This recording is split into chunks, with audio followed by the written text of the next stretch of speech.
Behind-the-scenes alert, the potential bombshell that could explode in the Broncos locker room. Denver Broncos fans, get ready. Because what's circulating through the halls of Mile High isn't official news yet, but it has every chance of being the hottest topic of the preseason. Sources close to the team say the atmosphere among the running backs is increasingly tense.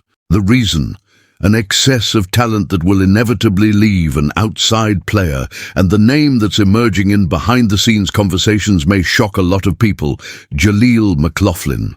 A 2024 of overcoming and uncertainty for 2025. McLaughlin isn't just another player on the roster.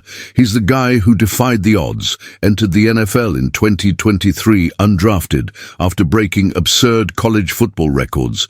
No less than 16 rushing yards, 79 touchdowns, and an average of 6.5 yards per carry in NCAA Division II and FCS. A true phenomenon who silenced critics with his performance on the field.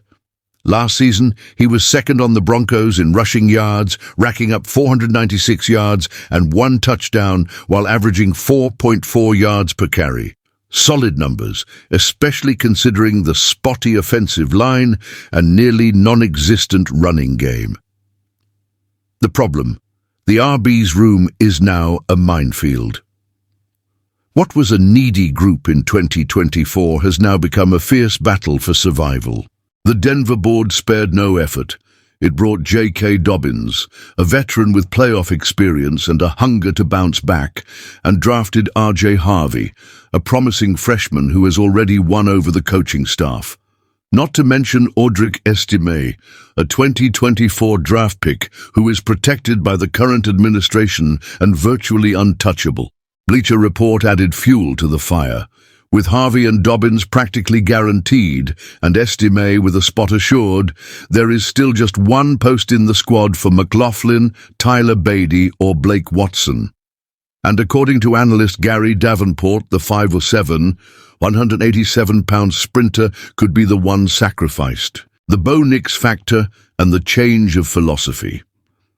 Rookie Bo Nix's performance in 2024 exposed the problem. He finished as third runner on the team with 430 yards and led the way in average per carry, 4.7, something unthinkable for a quarterback who isn't considered a dual threat. This was heroic but also a red flag for the coaching staff. Relying on the QB to run is not sustainable. The off-season was designed to change that. The goal is to create a reliable running game that takes pressure off Nix and reduces the risk of injury. This means prioritizing heavier, more versatile backs capable of handling a high volume of carries. And this is where McLaughlin, despite his explosiveness, could lose ground. What can happen? The scenario is clear. If the Broncos do indeed carry 4 RBs into the regular season, the math doesn't add up for everyone. Every practice, every snap in the preseason, McLaughlin will be fighting not just for carries, but for right to continue wearing orange and blue. And, like all good behind-the-scenes rumors, here's the message. Don't be surprised if, before the season starts, a notification on your phone announces that McLaughlin has been cut or traded. For some, it would be a strategic error. For others, just the inevitable consequence of an increasingly competitive squad. What do you think, fans? Should the Broncos hold onto McLaughlin as a speed weapon or free up space for the new generation? Like, if you want more behind-the-scenes information, turn on notifications so you don't miss anything and comment below, because this soap opera is still going to have hot chapters.